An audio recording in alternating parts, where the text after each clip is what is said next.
Hello friend जय जगन्नाथ मु हूँ अमृता एवं आपण देखुं आमर चैनल अमृता ट्यूटोरियल बहु प्रतिकार अंत गटे आमर रिवाइज नोटिस बाहर जे कौन ना बीएड पिला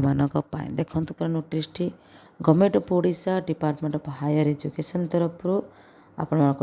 लेटर नंबर अच्छी 45493 जहाँकि 31 तारीख दिन बाहर देखो कौन लगे subject revise guideline for admission BD and BHD course 2022 and 2024 देखो inviting a reference to the subject stated above I am directed to inform you that as per the clarification received from SSPT Department of relating to selection of the PWD candidates for admissions to BD and BST course 2022 and 2024. A revised selection list prepared at this end of this enclosed. तो आपको revise notice बाहर जाइए 2022 and 2024 BD admission निमंते. You are requested to make the placement of institution as per the notice as cancelled. You are requested to make placement of institution as per the notice excited by the selected candidates. तो already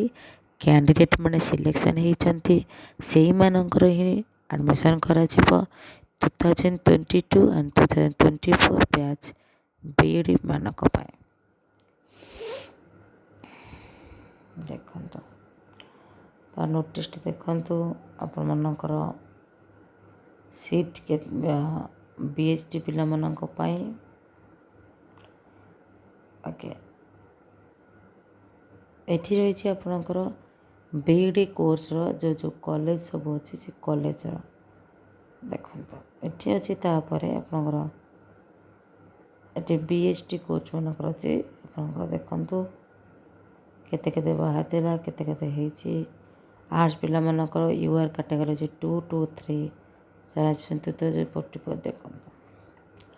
ये रोज पूरा BEd course science को पिला कौन केमी पाई ये पूरा enclose आप निजे देखु आपणकर ना प्रथम यही लिस्ट भितर अच्छी कि ना मो पूरा आप पठेदेवी आप देखिपारे जहाँफल कि आगामी दिन में आप कौन प्रकार असुविधा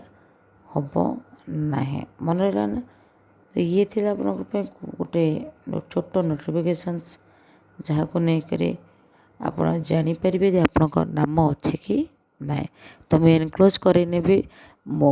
वीडियो एंडिंग रे डिस्क्रिप्शन बॉक्स में गोटे लिंक देवाई चेष्टा करी तो आपण मैंने